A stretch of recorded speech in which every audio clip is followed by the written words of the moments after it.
Well, this is an abbreviated message about spiritual mentors. And I want to say that spiritual mentors are not just highfalutin people like Eugene Peterson, who isn't highfalutin anyway, but the late Eugene Peterson. He will be part of the focus of today's message. Reverend Galen and I, when we heard that he had died last year, we thought, in January, let's focus on who this Eugene Peterson is. And next Sunday, Cyril Chalk is going to focus on the message, one of the most popular translations of the Bible, 15 million copies sold. So I'm going to talk a little about Eugene Peterson today.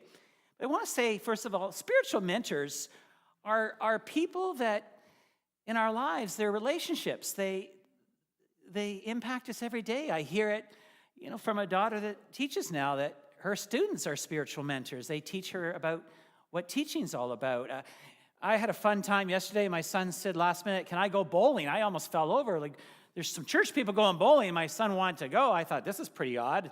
So I wasn't quite sure, but coming home from bowling, he said to me, "Boy, they have a lot of fun, those Trinity people." He said, "Especially that Andrea."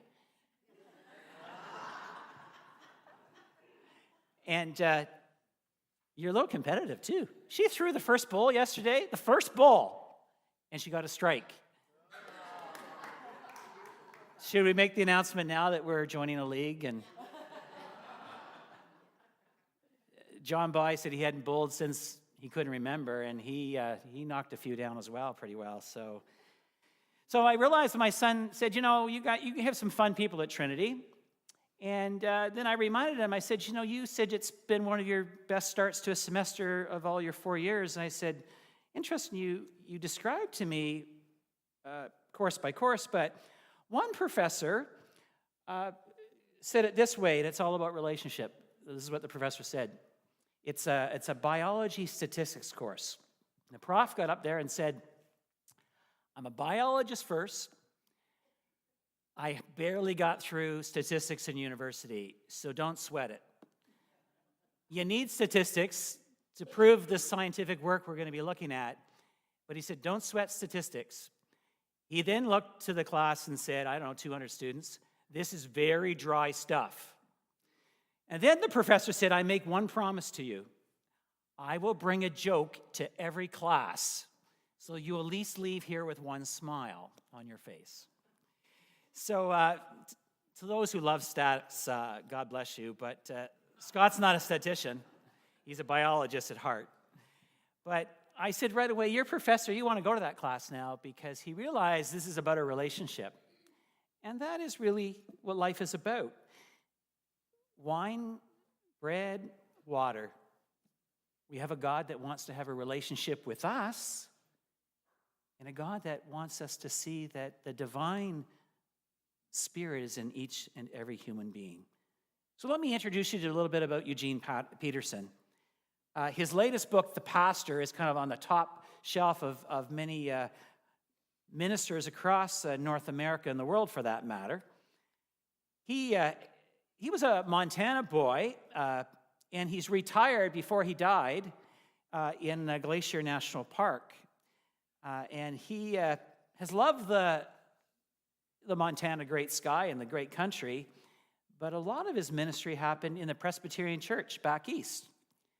And so he was interviewed not too long ago, and he was asked that in retirement, because he had had 30 years in the same church. And one of the things he always believed in, if a church got too big, he didn't want to serve it, because he felt, he can only know so many hundreds of people. If you get into these mega churches, it's not about relationship anymore. So he says, "I get asked, what do you miss about being a pastor?"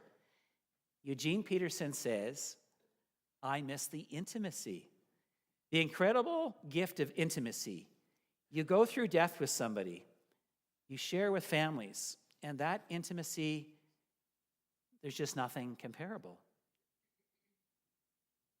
In his 30-some books, one of Peterson's themes is that there's no way pastors can develop one-on-one relationships in churches that are like 500 or more people. A pastor in a personal relationship is not just trying to find ways to make people feel good, but he's helping people discover that they're loved. This is the kingdom of life we are living. It's about loving each other. It's about working for justice. It has to do, Peterson says, with compassion. And you can't do that wholesale. So in some ways, the writer interviewing him said, so you really deplore mega churches. And you think that these big, giant churches are really not a great idea. And Peterson says, what's so bad about it is that they don't have to live responsibly. And I want to just qualify something here. I'm not judging all large churches as being irresponsible, but listen to what Peterson's trying to say. When you're part of a megachurch, you have no responsibility to anybody else. It's a production, you show up. I had a friend went for Christmas Eve to one of the biggest megachurches in the region, and he said to me, boy, it was quite a show, but it was more of a production than worship. The minute the church and pastor start saying, what do people want, and giving them what they want, Peterson says is a betray to our calling, our discipleship. And that's one of the challenges of mega churches. We're going to give you the best music, we're going to give you the best preachers, best. And Peterson says, we are called to follow Jesus.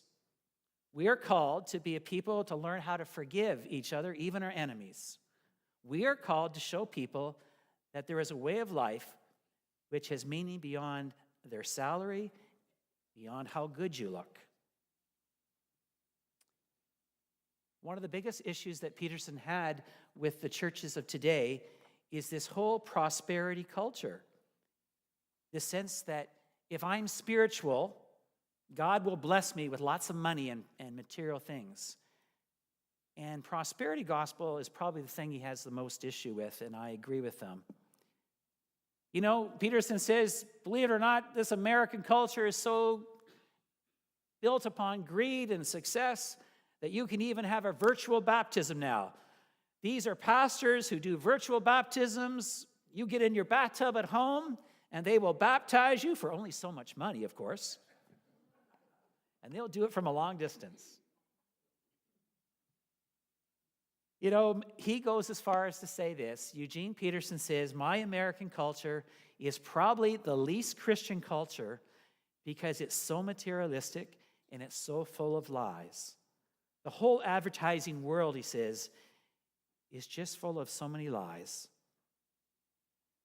As I was coming to church today, the CBC was reporting one of the biggest challenges in Africa right now is that 50%, particularly in Rwanda, of not just women, but some men, but a lot of women, are buying products that make their skin whiter because they believe a whiter skin make them more beautiful, make them more attractive, and it's a huge issue. The government is banning the product, but there are women and men very upset. They want to become whiter, lighter skin.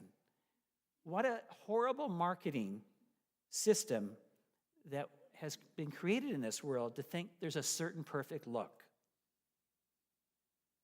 Peterson says he thinks there's a real antidote to what's going on in the American culture, and he thinks it has a lot to do with what, in his book, what pastors can teach.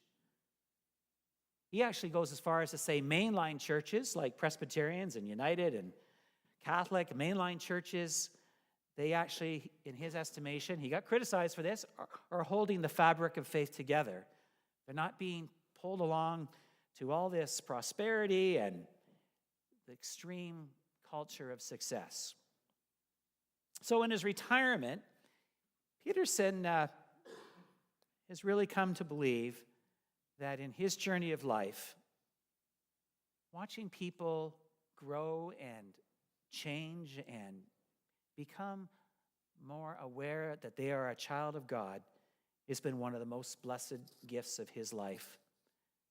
The interviewer said to Peterson just before the final part of the interview, he said, I have to ask you this because you've sold 150 million of your Message Bibles. What do you do with the money? And Eugene Peterson said quite clearly, we give it all back. he said, I don't have a more wealthy life than I would before I made these Bibles, because it's not about becoming richer. So I want to close with this. I found myself this week watching the CTV morning news. I don't usually watch, but Ben Mulrooney was interviewing a gentleman. I'm afraid I can't tell you his name, but 10 years ago, this gentleman survived the landing of Sully, the captain that landed the airplane on the Hudson River. And Ben Mulrooney was doing a pretty good job of trying to discern from this gentleman. I would say he was my age, maybe a bit more senior, but it had, for the last 10 years, he's been traveling the world, and I know he's a man of faith, but he gave two very powerful messages that I want to close with today.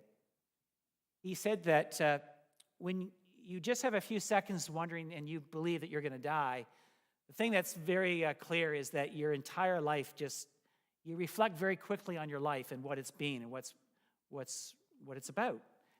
And he jumped into the water. He got out of the water, and right away he had a voice from his mother, his deceased mother, and she came to him and she said, you know, if you really care about people, you're going to get back in. And he jumped back in the water, and he was saving people who were afraid to drown. And he said this is what happened after that moment of death, closeness to death, nearness. He said, I was a very successful businessman making a ton of money traveling North America. And he said, I immediately realized that my priorities were wrong. So the first thing I did was I let go of that fast-paced life, and I made my family the number one priority. And he said, I haven't changed that, and that's the best decision of my life. And he said, the second thing I decided, quite honestly, is, he said, I was a very judgmental human being. He said, when you came walking down the aisle, Ben, he said, I'd have you judged and sized up within seconds. And he said, when I saw people just trying to survive a plane crash, he said, I realized in that moment that every single human being has a story, and nobody has a right to judge anybody. So I leave you with that today as you ponder your relationship with God and with one another, making relationships number one and letting go of any judgment.